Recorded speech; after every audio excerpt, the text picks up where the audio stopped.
Alright, what's up guys? Here with Onelife Lifestyle, here with IIlona. So give me some information. I want to know your age. I just turned 30.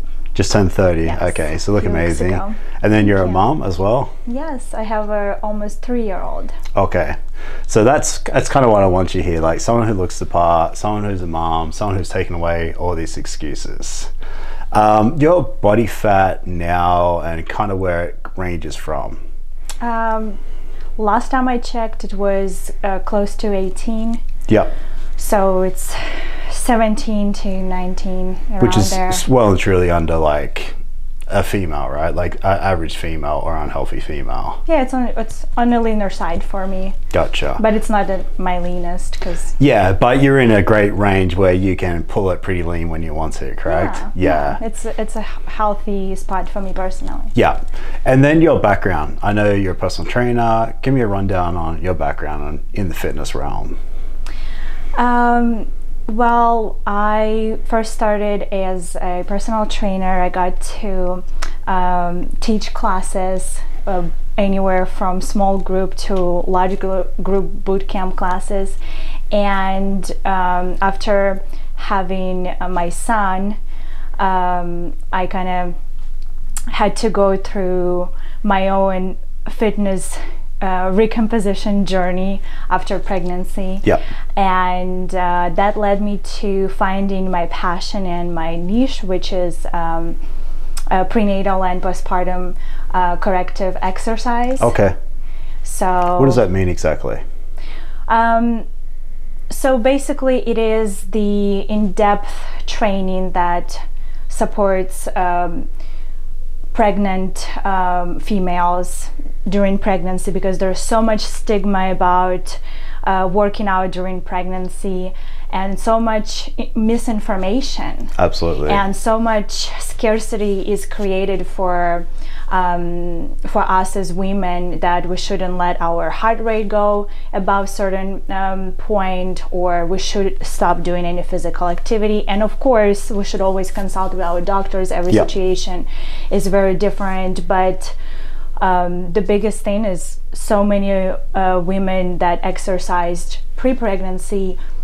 General rule of thumb: if pregnancy is healthy and everything is unfolding well with pregnancy and baby growth, that it's totally fine to work out, and there's so many actually benefits to working out while you're pregnant. That's so interesting. Yeah, love that. And it will set you up for a really good postpartum recovery, because postpartum recovery, it's hard on its own. Yeah. And especially if you haven't exercised before, labor and delivery is a marathon in itself already, because average marathon is what 26 miles, right? And it usually takes about 300 hours on average for an athlete to prepare for a marathon. And average labor is about 16 hours, and marathon I think takes about 5 hours to complete, right? So, and if we don't prepare ourselves for the event, what I like to call event of a lifetime. I like where you're going here. You know, so you're training for pregnancy. Yes. So you training for labor and delivery. So you're adapted for when it comes. You recover better. You're able to get through it more efficiently. Yeah. That's really interesting. And also, you are, the moment the baby's there, as much as we like to say take it easy and you're not going to be doing much and heal, we're still going to be moving around, picking 100%. The baby up, moving that little crib, or picking up some groceries. So there is a lot of movement involved that will only benefit if the body is prepared for that. That's super interesting. One more follow-up question is, so under the right person, the right guidance, should you be exercising all the way up to the 9 months, in your opinion? I did. Personally, I slowed down in my first trimester because of the sickness, and I was really tired. Okay. And that's very common. Yeah, it's really common, and usually that's when you do want to listen to your body. I mean, throughout the whole pregnancy, but especially the first trimester, where the risk of miscarriage is high. So yeah, I worked out. My last workout was on Friday, and I went in labor on Saturday, so the next day. Oh, so I wow, worked okay. out. My workouts actually slowed down. Yeah. So I really want to mention that it wasn't just go go go. Yeah, yeah, absolutely. Yeah. You were being smart about it, but you didn't just like, hey, I'm not going to train for the next 6 months. Yeah. Gotcha. Because I do personal training and I would train pregnant clients all the time, and I was a big believer that there's no reason you couldn't within like supervision, within just being smart about it. Because I feel like 9 months of doing nothing can't be good for anybody and anything, correct? Right. Gotcha. All right, I want to talk to you about your training. So from what I know about you, you do a bit of weights, you do a bit of everything. So what is your training, and why do you train the way you train? Good question. I personally like functional training. What is functional training in your opinion? I personally like using incorporate a lot of body weight movement, as well as free weights. Yep. So I do incorporate machines in my training for muscle group isolation, but I try to do as much as possible of free weight training, barbells, kettlebells, dumbbells. So training like a guy. Like, I don't like to say that, but like the stereotype that you shouldn't do weights, you shouldn't do push-ups. You're doing those exercises. Yeah, just because the training goes, the muscle training is the same way for women as it is for men, in the way that we need some stimulus. Both of us, you guys just have more testosterone to build that muscle faster, and our predisposition as females is to maintain a little bit more fat, just because we go through cycle and childbearing that you guys don't have to deal with. But it's very in the way there is a lot of similarities, just because we do have the same muscle groups.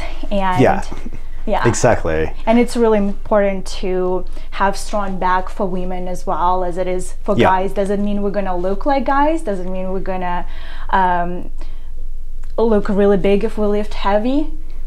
Not necessarily. Right now I'm the strongest I've ever been. I lift the heaviest I've ever lifted, but I feel like I'm also the leanest I've ever been. Yeah.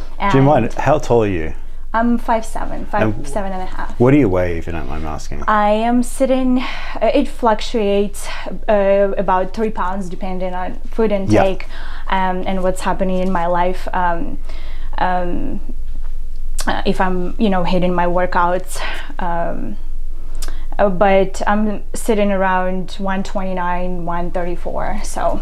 And how do you get through to females that the weight, your actual weight on the scales doesn't really matter? I love that. It's, correct me if I'm wrong, but most females are concerned about what it says on the scales, and they're not looking at themselves. Like, you're so tiny, you're so skinny, you said you're the strongest you've been, but here you are. You don't look like a bodybuilder. You're healthy, you're fit. How do you kind of get that across? The scales don't matter. Well, I actually just had this conversation with one of my clients. It's a very common conversation that I get to have, just because of the conditioning and attachment we have as females to the scale. And for example, for me personally, the lowest I've been at my height and when I was the most active, I was 115 pounds. Okay. And so good 15 pounds lighter. Yeah, and even then I thought I just had such a crazy body dysmorphia, and I thought, even then, can I just lose 5 more pounds and so I'll be still perfect? Unhappy. And I still wasn't happy, but I was also losing my period. I was also always tired. I was losing my hair. There was so many symptoms that I was bloated because I was eating too much greens, because sometimes too much of a good thing is not necessarily a good thing. And so you can get caught up in it like a guy does. Gotcha. Yeah, and with the scale, the biggest thing I like to say is that scale is great, and it's just one form of data. It's not everything. Sometimes we'll see weight staying the same, but you lost 2 sizes of the pants, and It's also huge. I cannot stress it enough. Even as a guy, or even pictures my will weight look different. my weight will barely change, but my body will literally completely alter. Right. But the scales are saying the exact same and thing. imagine if you actually tied yourself to the scale, And scales only. and scale is everything, and you'll be like, oh, I'm a failure. And Yeah. that's why people go through cycles, up and downs, and yo-yo dieting and going all in for a month and then quitting it because it wasn't sustainable. And if So they're not measuring in the right way. right, What's your opinion of measuring the right way? That's right, like body fat, photos, clothes size. I like taking body fat. I like also weight is important to know, and pictures and measurements. Things that can't lie. Yes. Things that can't like just fluctuate day to day. Right, because even pictures, a lot of times when we do check-ins with my clients, the weight will stay the same, but they lost 2 inches. Yeah. So that, especially if it's around waist, it shows that they lost body fat. Yeah. That's amazing. I'm so glad you touched on that. And I'm so glad you touched on that from a female point of view. Yeah, it's such a big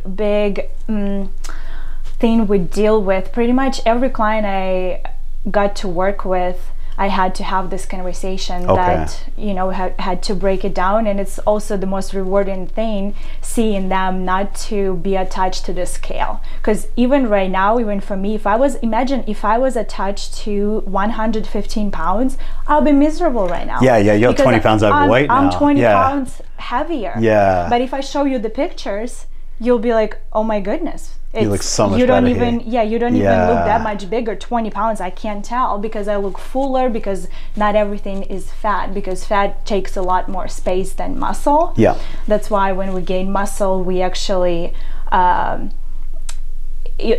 muscle versus fat, we actually end up looking leaner and smaller if we were just to gain fat. Gotcha. I love that. All right, so for as long as I've known you, you've been in great shape, you've always been active. Have you ever lost your motivation? And if you have, what made you lose your motivation, and how did you get it back? I have actually, when I was going through my own postpartum journey, lack of sleep. Okay. That's a big one, right? Yeah. Sleep wasn't there, and the hormones, how it impacts your nervous system is just, you just have so much less energy and motivation, and you just don't even feel the same. And also realizing that your body is different. Even though I worked out my whole pregnancy and I kept myself in shape, and it still was a big change for me, you know, learning how to reactivate my core, learning how to also work through some discomfort that I started having after pregnancy, even as someone, you know, that worked out for a very long time prior to that and during my pregnancy. So that was something that I haven't had to deal with prior to so that made it hard. That made it challenging. And you're probably lacking time on top of that, right? Yes, because, and also I don't have that much family living in the United States. Which also makes it, from my personal experience being here by myself, I totally relate. You know how it is. And do you mind if I mention, like, you're a single mom too? So that also, that makes it even harder, because you haven't got that spouse to count on, you haven't got family to count on. Right. So, and then you're going through all that as well. Yeah. So how did you get through that? I think the biggest thing that kept me going was the actual habit that I had in place already. That I wasn't relying on motivation for my results or for keeping on going. It was just a strong habit that I got to develop prior my pregnancy. Gotcha. I love that. That I was just, it was just a big part of my life. I was not even ingrained in your lifestyle. I wasn't even now, I don't even think about, oh, do I feel like it? A lot of days, I would say, because I'm busier now than ever and my toddler is super active, I would say probably if I work out 5-6 times a week, probably 4 of them I don't feel like doing it. Oh, really? Yeah, 4 of them, it's the end of the day, I just trained my clients, I just ran after my toddler, and I know I have a few more hours to go after the workout. And but that's not what I focus on. Okay. I know what it's gonna do for me. I know that I enjoyed the way I look afterwards. I know what it gives me, so I'm not even necessarily always checking in if, oh, do I feel like hitting it today? It's not even there anymore after a certain time. I mean, of course, there's always days where we have to honor where we're at, and you know, if we're not feeling well, that's always something to honor. That's your body speaking to you. But for the most part, it's just being in such a strong habit that it becomes part of what you do, just like brushing your teeth, right? Yeah. I don't question every morning whether I should brush my teeth or take a shower. Like I took one yesterday, right? Yeah. I don't think, oh, I just need in order to can I skip a couple of days? Right. Gotcha. Yeah. I love how you say that, like lifestyle and habit. It's just so ingrained over you for so long. You just do it. Yeah. And I definitely feel the same. I don't really even think about it. I just do it. Yeah, and that's the goal. The goal is not to hit it 6 times a week. Like we do it because we probably enjoy it, but for a general population, for majority of the people, maybe it's 2-3 times to maintain the muscle mass, which is super important for your metabolism, for your bone support, and to eliminate any injuries, and to keep ourselves as strong and as healthy as possible, and also live long and be able to quality do a lot of life fun on stuff. top of that. Enjoy life. I want to touch on this too.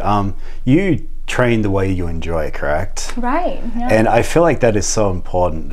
You don't necessarily have to go to the gym. You can go play tennis. You can go for a walk. You can go hiking. Do you believe in that? Like, do what you enjoy. That way you actually want to exercise. Yeah, absolutely. Yeah. I believe also that everyone will benefit from some sort of strength training. Yeah, absolutely. But there are so many different types that we can choose from, and that's the beauty of it. Some people love Pilates. Personally, I've tried it. It's not my thing. It's not for you. I understand the benefit. I like it. Not my thing. Not necessarily if I have a choice between heavy weights or Pilates, I will choose weights. That's like me with running. Yeah. I know there's a lot of benefit to it, but you've never seen me It's just not your thing. It's just not my thing. Yeah. How important is diet? And I'm excited to ask you this. What was your diet and what is your diet now? Oh, good question. So how important is diet to start off with, from your point of view?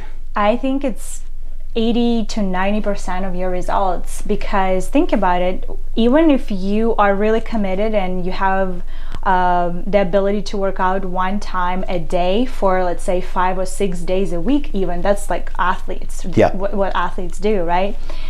It's only it's only what 5 to 6 hours per week, and then we sleep, if we're lucky, about 8 hours, right? Some people get even less than that, and there's 16 hours where we get to eat this for that window. I love how you say so that. You can't outwork a bad diet. A bad diet. And also what I like to say is what you put in your body is far more important than what you do to your body. Ooh, can you say that again? I like that. What you put in your body is far more important than what you do to your body. I love that. I've never heard it put that way. I love that. Yeah, it's super simple, but the simple stuff is key though, right? Right. It's key. There's so much confusion, there's so much marketing, there's so much just mess. And the simple stuff is where it's at. Yeah. Gotcha. So you were a vegetarian, correct? I was vegetarian, and then I became vegan, and I was vegan for about 3 years. Okay. And that's when I was at my lowest weight. And I loved a lot of aspects about it. I loved how I felt in the very beginning, but I got myself in trouble and had a very interesting experience with that. I was always bloated because I was doing vegan diet the right way, which I thought from all the research I've done. Okay. I was doing a lot of greens, so it wasn't processed meats, it wasn't processed vegan yummies. It was a lot of nutritious, healthy foods, whole foods, which were salads. So I pretty much ate dark leafy greens 2 or 3 times a day in a good amount. Okay. And that created, what that did for me, from the research I've done later, I was on the verge of osteoporosis at Oh, really, 26, 25 years old. Wow, that's scary. Yeah, because what happens is in those dark leafy greens, they contain chemical that's called oxalate. Okay. And what it does, if consumed in large amounts or pretty often, it binds calcium, so your body is not able to absorb the calcium. Really? So I think that's what happened to me, because I was vegan diet you already have to really be very strategic about getting your calcium and all the essential amino acids. Yeah. And so you have to have a really good strategy for that. And on top of that, I was eating a lot of greens, which I thought I was doing a great thing. As you would. Because disease cannot exist in an alkaline environment, right? So I was driven by that, and I just found myself being always tired, always bloated, no matter what I ate. Which is you shouldn't be bloated at all. Right. Yeah, so that's interesting. That's usually your body's talking that something is going on. Yeah, absolutely. And then what I also learned after, when I actually got pregnant, I started eating some animal products. My body was just talking to me that I just can't just consume all the carbs. I needed a little bit more protein. And ever since then, it was so much easier for me to hit my goals. I still keep a lot of plants in my diet. I love which is kind of key anyway, right? Yeah, that's what it seems to be, like what everyone says. Kind of do the vegetarian thing, but just add a little bit of meat here and there. Don't have it or maybe all fish. Day, maybe meat is just protein. Not for everybody. Good quality or protein. be very, very strategic. That's the thing that I would say. Even though I thought I was very strategic with what I was putting in my body, I still could have used either some guidance on that, or even going deeper with making sure I'm not overeating on those dark leafy greens, even though it seems like it's a good thing to do. That's very interesting, because I've always known you as like being vegetarian and being so passionate about it. And I was so passionate about it. I would never thought you would change. Yeah, I never saw myself changing either. Yeah, it was such a big part of That's crazy. So now you're just incorporating good quality protein with like a vegetarian type diet, would you say? How would you explain your diet now? My diet is basically I eat everything. Okay. Yeah. So you're just back to normal. The only thing that I don't necessarily like is pork.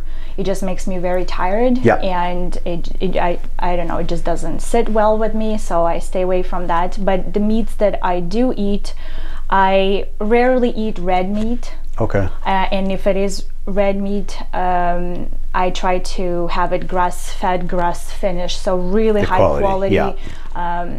And for the rest of my fish and chicken or turkey or eggs, it's pasture-raised, organic. Okay.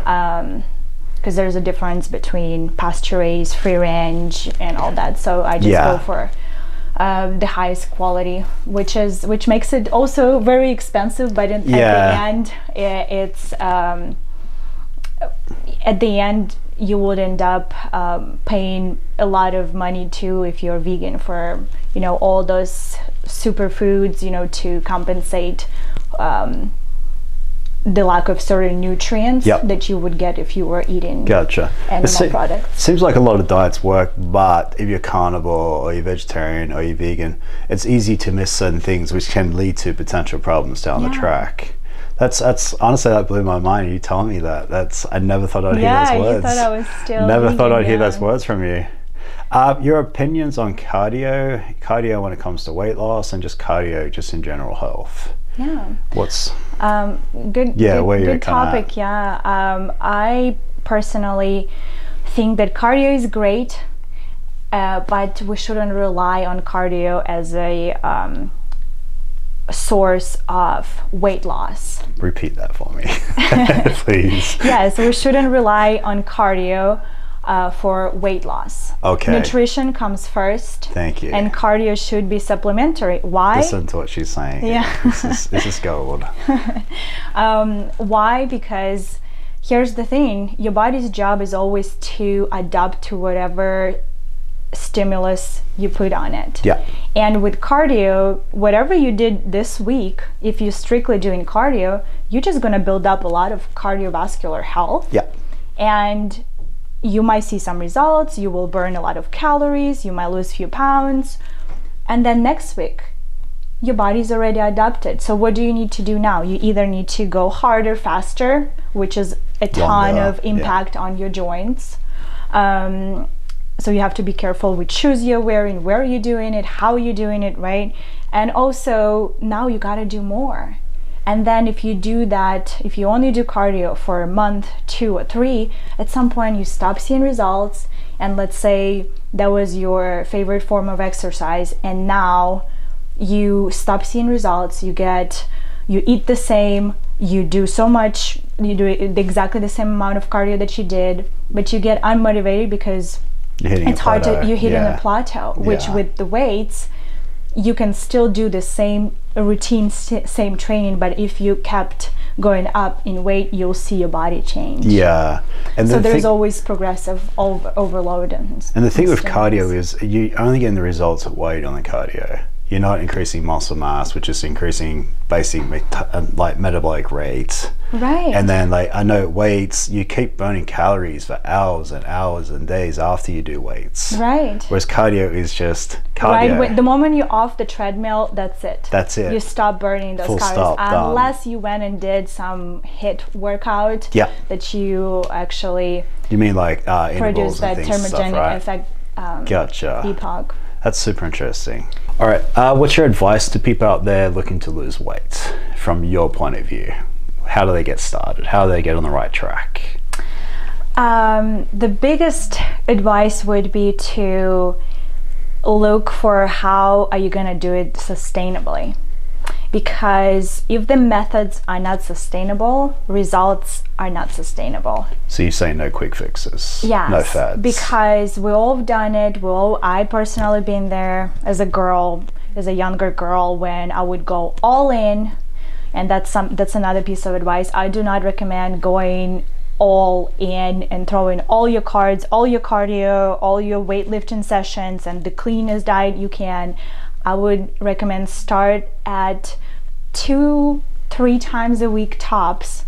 So then you can actually build up on that as you get in the groove, as your body adapts. Easing into it. Yes. And making unless that there is a specific goal you have, or the time you're on a time crunch for a certain event. Like a wedding or something, maybe. Yeah. But then also what usually happens, again, because the methods were so intense and unsustainable, the moment you reach your goal, you're like, oh, okay, I'm just gonna stop doing either everything I was doing or some of it what I was doing, and then people end up gaining weight, people like end up... Like a domino effect. Right. Like the Biggest Loser, everyone put weight back on, didn't they? Right. Because it was such extreme method of dropping that weight. Yeah, so always keep in mind the bigger picture, bigger game. You don't want to, especially as a woman, you don't want to screw up your metabolism. You also want to do something that will be sustainable. Okay, I love that. So you're easing into it on a slowly, consistent basis, so it becomes more of a lifestyle change, you're saying? Yes. And you're able to sustain that, maintain that. Yeah. And then do you just tweak it as you start to see results, or your results start to slow down? Like, do you kind of set a goal where you want to be, and then you kind of baby steps on the way to getting to that goal? Yes, and because the goal can even change. Sometimes I start with clients and they say, oh, right now I just want to get into working out. Yeah. Like, I don't even care to lose weight. I don't even, like, none of that matters. I just want to get back on track and do it. And and I don't want, I cannot do it by myself, so I need accountability. I need a coach. And then guess what? 3 months in, we get them stronger. We get them, they already look different, they see results, then they step on a scale and they're like, whoa, I just lost 7-8 pounds from just being aware of what I'm eating and just working out, right? Because everybody's different when we first start. And that's when the fun begins, because now we already build up the good foundation. Yeah. And they already started seeing some results, so now they're driven. And we also allowed to build a new habit, because it takes around 90 to 100 days. There's so much research out there. Some people say 21, Yeah, you hear 66. so many different, yeah. But on average, it's around 90 to 100 days. So if you can stick to something for 90 to 100 days, most likely, if it's a sustainable and a healthy method, you'll be able to maintain it. And then a new healthy habit. Yeah. Love that. And then you can build on that, and you can clean your diet even more, and you can also, you get to have fun as well. So I wouldn't throw all your cards in right away, just because your body's job is to adapt always. So you don't want to run yourself into, I'm using everything I can, and then when you actually need to move forward, there's not much you can. You've run out of tools. Yeah, you're out of tools. Yeah, I love that. Yeah. The accountability, like I've done personal training, you're a personal trainer. Accountability is huge, isn't it? Talk to me on accountability. So what I noticed from years of training my clients is that a lot of us are very accountable to others. Okay. But when it comes to being accountable to ourselves and keeping promises that we give to our own selves, that's when it's not always easy. Okay. Especially as women, we thrive on nurturing others. We thrive on giving, on taking care of others. And that's what fills our cup and makes us feel whole and full. And especially women that have children. Yeah. So it's really one of those things where not everybody will be able to be accountable right away to themselves, but it starts with the little small promises that we give ourselves, like drinking that one glass of water and building up on those little things and building that relationship with yourself that, hey, you're important too. Starting accountability with little steps, consistent little steps, and then making yourself a little bit more accountable with a bigger step. Right. And I like that. Yeah, and having someone who can also talk you through those ups and downs, because it's easy to ride those waves of weight loss journey or fitness journey. It's easy to ride the ones on the way up, but then when the plateau hits, if let's say they don't have a trainer and they don't know what to do, they're doing it on their own, now all the negative self-talk comes in, and they simply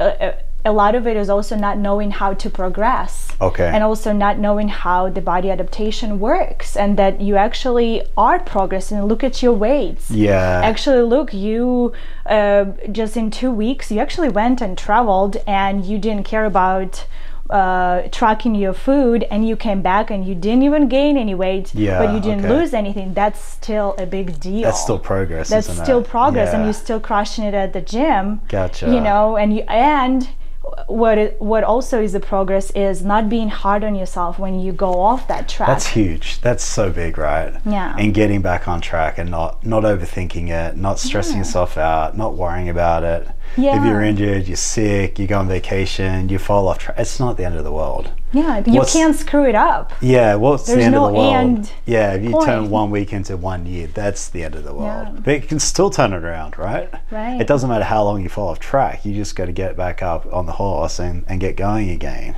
Right, and treating it more of a long term is always a good idea. That, hey, I'm doing this. Again, we don't stop brushing teeth the moment my teeth are clean. I'm not gonna. I love that. I'm not just gonna wake up tomorrow and be like, I just brushed them yesterday. They're white.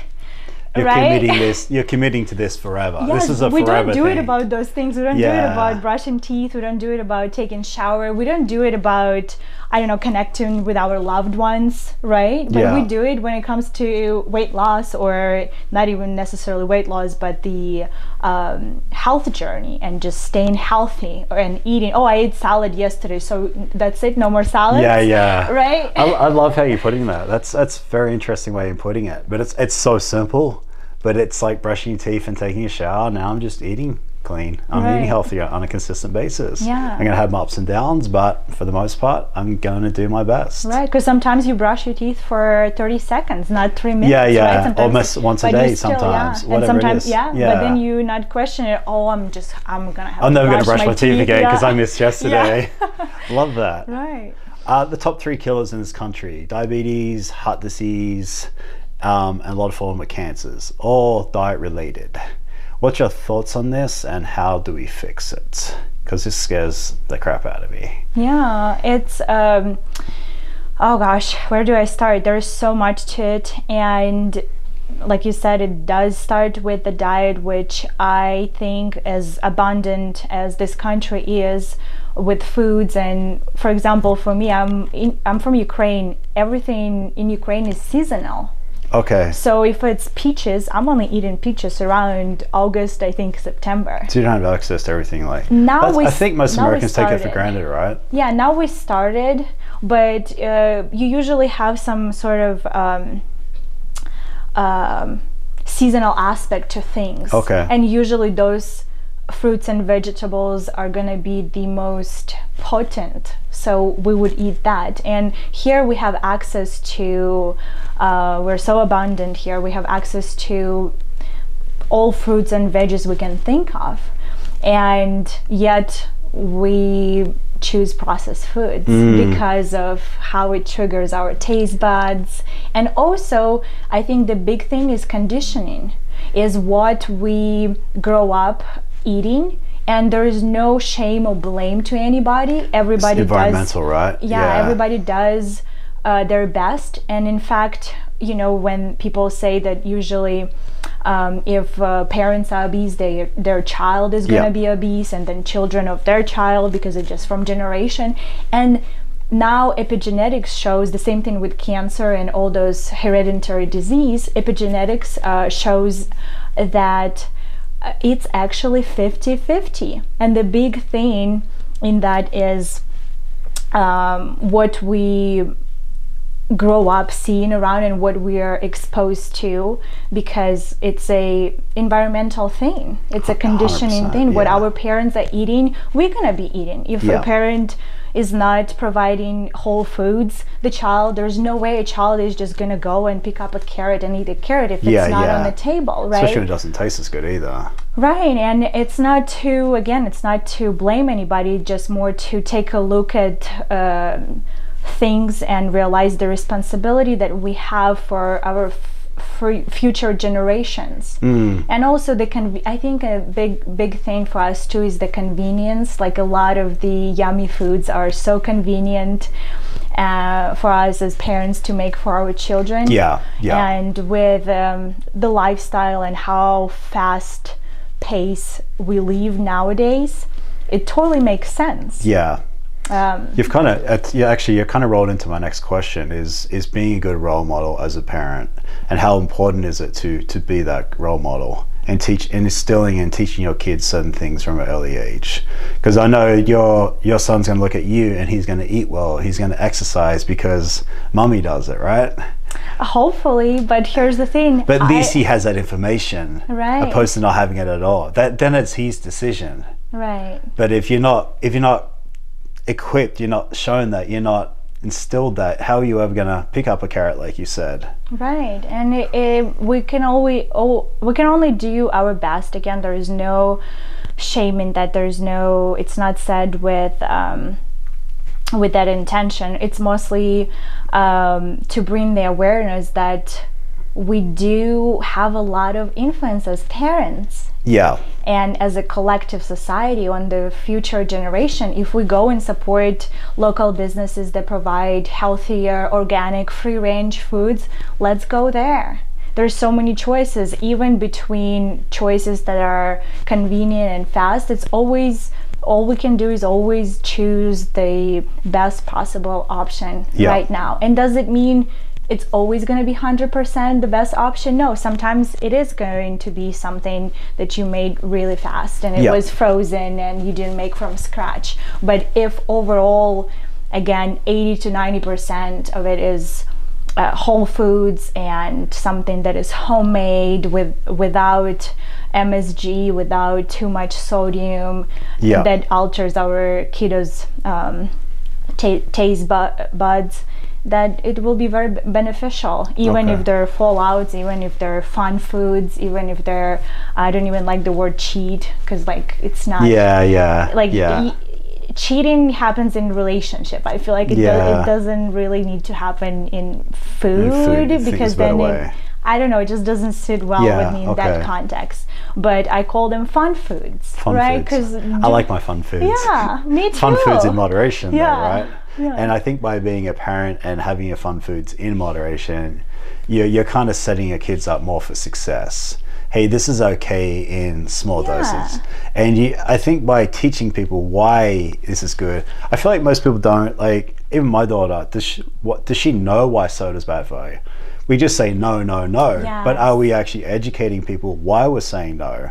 And why can I say yes one day and no the next? Does she understand that, right? That's a good point. A lot of communication. Yeah, it's like, there's sugar in this. How much sugar? This is why you shouldn't have too much sugar. I think education is key, but I think leading by example is even more important, because your kids' eyes are always on you. Everything you do, everything you say, everything you eat, they're always watching. Yeah. Gotcha. My last question, longevity. So obviously you're a type of person who's looking for longevity, looking for a long, quality, happy, healthy life. What is the key, in your opinion, to longevity? I think number one is managing stress efficiently, because now science shows that 80 to 90% of disease is linked to high amounts of stress. And stress is awful for your body, correct? Yes, and stress is something that is good in small amounts for us as species, but also nowadays we are not, the environment we live in and the amount of technology and the stimulation for our brain and the information that is being thrown at us every day is so much more than we actually able to handle, like in a healthy way. Text messages, emails, yes, exactly. Alerts, every DM from every social media platform, all day, every day. Yeah, and the fast-paced environment we live in, and the things that are being encouraged for us to be, not to be more, but to do more, to have more. And we always have to fall back into being more. What am I being? Am I being stressed? And checking in with ourselves. And that also goes to something that I work closely with, is breathing. Because breathing is one system in your body that is automatic, yet you can actually regulate it. So if we're stressed, we start having, most of us are walking around chest breathing, and that overuses a lot of supplementary muscles, which are your scalenes, which are your traps, chest, shoulders, and we take anywhere from 20,000 to 25,000 times per day. And if our breathing mechanics are not optimal, which is for most of us, we become chest breathers around 3-4 years of age, our diaphragm stops functioning at its 100% unless we're conscious of using it the way it should be. Yes. Interesting. And that would be your diaphragmatic breathing. That would be breathing that happens more in your rib cage and in your belly versus your shoulders. And this is something chest. You're aware of even now as we're talking? I try to be, yes. Okay, yes. So that's very interesting. Yeah, and always having tools to self-regulation, because again, there's so much that is thrown at us as a society, and especially now. Look what happened in the past 2-3 years. All the events and the pandemic and the isolation, all that increases stress.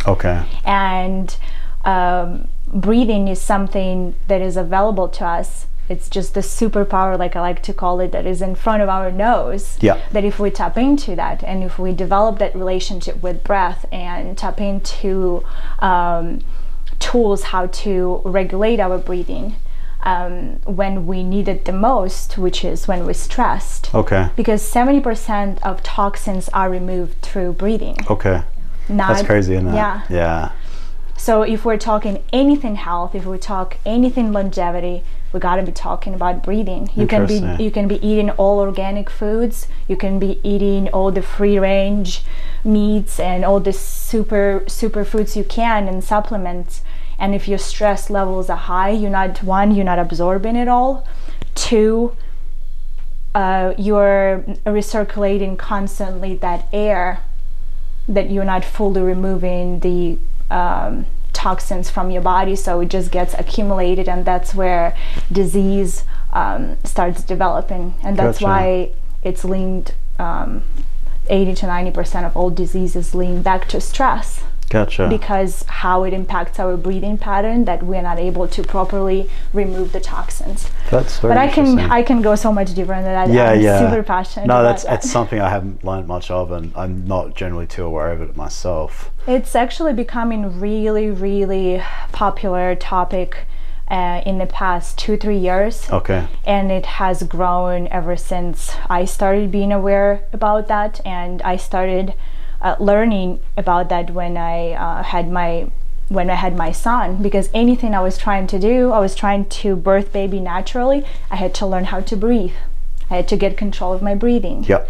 I wanted to heal my core postpartum, I had to learn how to breathe. Okay. If you want to learn how to be a good boxer or any type of athlete, MMA, you have to learn how to breathe. Yeah. You want to heal your nervous system and you want to regulate your nervous system, you got to learn how to breathe. That's really interesting. So everything leads back to breathing, and because your diaphragm is your primary breathing muscle, and it slightly moves anywhere from 20,000 to 25,000 times a day. So that micro movement is supposed to be massaging all the internal organs, encouraging the blood flow.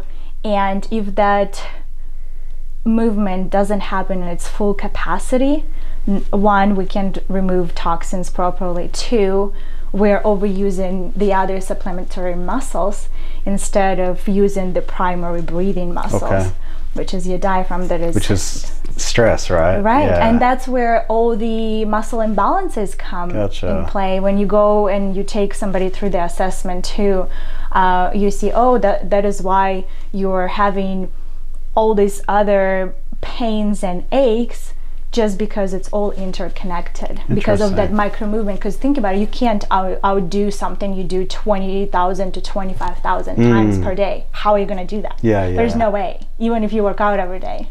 But if your breathing mechanics are compromised, and especially during pregnancy, they are compromised, and postpartum, if we don't tap into that and re-strengthen the needed muscles, and we just continue living in that state without even knowing that. Very interesting. Is there anything else you want to add on before we wrap up? I think I'm good. I think we covered pretty good. Yeah, we covered a lot today. Cool. All right, thank you so much for your time. Just a shout out too. So you're a personal trainer here in Las Vegas. Yes. How does someone get in contact with you if they want to know more from you? I'm mostly active on Instagram. It's IIlona Luff, so my first and last name. Do you want to just spell that out for me? Yeah, it's IIlona_ my last name LUFF. And people can reach out to you, questions, potentially training, breathing, the whole works. Absolutely. Cool. All right, thank you so much, and we'll see you next time, guys. Thank you. Thank you for having me.